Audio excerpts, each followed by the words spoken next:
Cinta, kadang seperti kabut di pagi hari, datang dengan lembut, menyelimuti segalanya dengan hangat, tapi perlahan menghilang tanpa jejak saat mentari kejujuran mulai menyorot tajam. Aku, Lila, adalah perempuan yang menyulam kesetiaan dari benang waktu dan benih harapan. Bersama Ardi, aku membangun rumah dari rasa percaya dan memelihara hati dalam tanam pengertian. Tapi siapa sangka, di balik senyum yang ia rajut setiap pagi, ada rahasia yang tumbuh di sudut sunyi. Dia bilang, perempuan itu hanya teman lama, tapi malah menyimpan cerita yang tak bisa dibohongi oleh cahaya. Ada luka yang tak berdarah, tapi terasa sampai ke tulang paling sunyi. Inilah kisah tentang kepercayaan yang dibunuh perlahan, dan cinta yang terkikis oleh kata-kata manis yang beracun. Di awal cinta kami seperti hujan pertama yang jatuh di musim kemarau, membasahi tanah hati yang lama tandus. Ardi datang dengan tutur lembut, menyalakan lilin di dalam jiwa Lia yang sempat padam oleh masa lalu. Mereka tertawa dalam hujan, menari di bawah lampu-lampu jalan, dan menulis puisi di balik gelas kopi. Tak ada yang lebih indah dari kebersamaan yang sederhana tapi tulus. Dunia seperti mengecil menyisakan hanya mereka berdua dan semesta yang ikut tersenyum. Lila mencintai Ardi dengan cara yang tenang namun dalam. Seperti laut yang menyembunyikan badai di balik permukaannya yang tampak damai. Ia percaya sepenuhnya, memeluk setiap janji Ardi seolah itu doa yang turun dari langit. Rumah mereka kecil tapi penuh dengan kenangan. Kartu pos di dinding, mug berdua, dan spray yang memeluk tawa. Tak pernah ia curiga, tak pernah ia bertanya.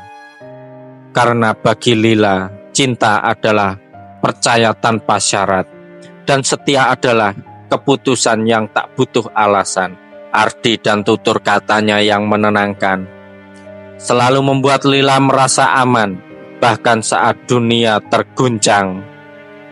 Genggaman tangannya cukup membuat Lila merasa semuanya akan baik-baik saja. Tapi seperti senja perlahan menggelap, ada warna lain yang mulai menyusup dalam cerita mereka. Warna kelabu dari rahasia yang disembunyikan dalam senyap. Awalnya hanya pesan yang tak dibalas, dan tawa yang terdengar asing saat bicara di telepon. Ardi mulai lebih sering pulang larut, dengan alasan pekerjaan atau reuni yang mendadak.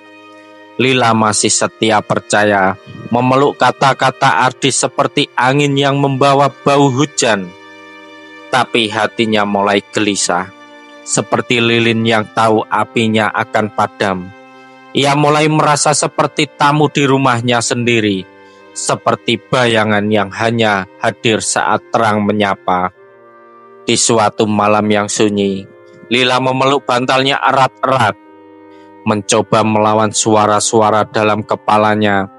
Ia teringat satu nama yang sering disebut Ardi dengan ringan. Dia cuma teman lama, katanya. Tapi mengapa senyumnya lebih hangat saat menyebut namanya daripada saat menyebut Lila? Hati perempuan, meski tak selalu berbicara, tahu kapan ia mulai ditinggalkan. Ada firasat yang seperti embun, datang diam-diam dan membuat dingin yang tak terlihat. Ardi pulang malam itu dengan parfum yang bukan miliknya, dan mata yang terlalu cerah untuk seseorang yang katanya hanya makan malam biasa. Lila tak bertanya, hanya diam dan menatap. Tapi diam itu lebih tajam dari pisau, dan lebih nyaring dari teriakan. Di dalam hatinya, badai mulai tumbuh.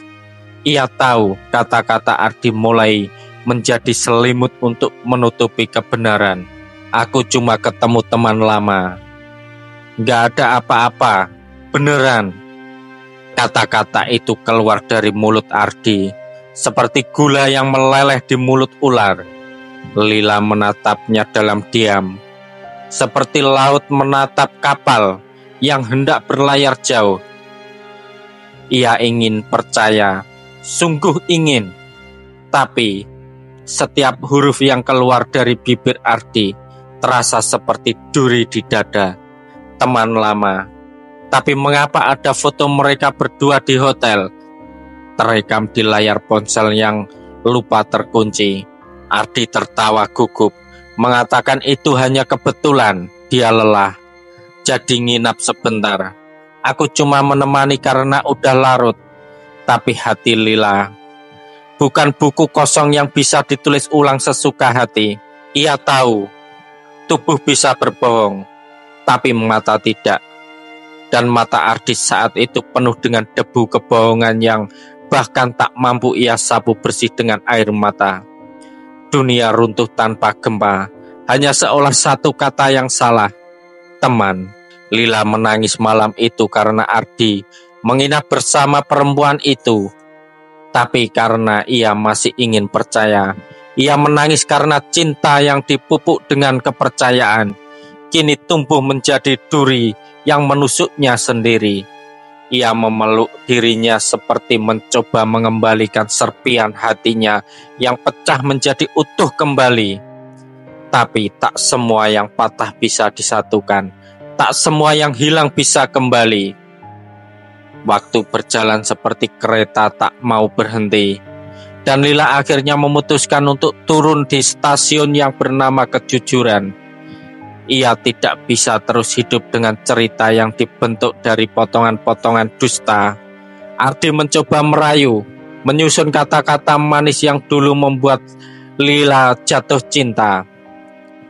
Tapi sekarang semua terdengar hampa, seperti lagu yang diputar terlalu sering hingga kehilangan maknanya. Dengan mata yang tak lagi basah, Lila pergi bukan karena ia tak cinta, tapi karena ia mencintai dirinya sendiri lebih dari luka yang diberi. Ia membawa luka itu seperti puisi yang tak pernah selesai ditulis, penuh jeda, penuh air mata, tapi indah dalam kejujuran. Ardi hanya bisa berdiri di ambang pintu, menatap perempuan yang dulu ia sebut rumah, kini pergi tanpa menoleh. Lila berjalan ke arah matahari pagi dengan langkah kecil tapi pasti. Ia tahu dunia tak selalu adil dan cinta tak selalu utuh. Tapi ia juga tahu bahwa tak ada yang lebih menyakitkan dari mencintai seseorang yang tak jujur. Dan kini ia memilih menenun hidup baru dari serpian yang ada, bukan sebagai korban, tapi sebagai perempuan yang tahu kapan harus pergi agar tak terus dilukai. Pesan moral dari cerita ini, kepercayaan adalah jembatan yang dibangun dari kejujuran dan dijaga oleh kesetiaan. Sekali rusak, tak mudah untuk membangunnya kembali. Cinta tak cukup hanya dengan kata-kata manis. Ia butuh tindakan yang mencerminkan janji. Jangan pernah menyebut pengkhianatan sebagai hal kecil atau teman lama, sebab luka yang ditinggalkan bisa tinggal selamanya. Dalam cinta yang paling menyakitkan bukan kehilangan, tapi menyadari bahwa yang kita peluk selama ini bukan cinta, melainkan kebohongan yang dibungkus kehangatan. Dan di tengah reruntuhan itulah seseorang harus belajar mencintai dirinya kembali, karena tak ada yang lebih berharga dari hati yang tahu kapan harus memilih pergi daripada terus bertahan dalam dusta. Jangan lupa kalau suka video ini kasih like, komen, dan share ke teman-teman kalian. Dan pastinya subscribe untuk konten-konten cerita seru berikutnya.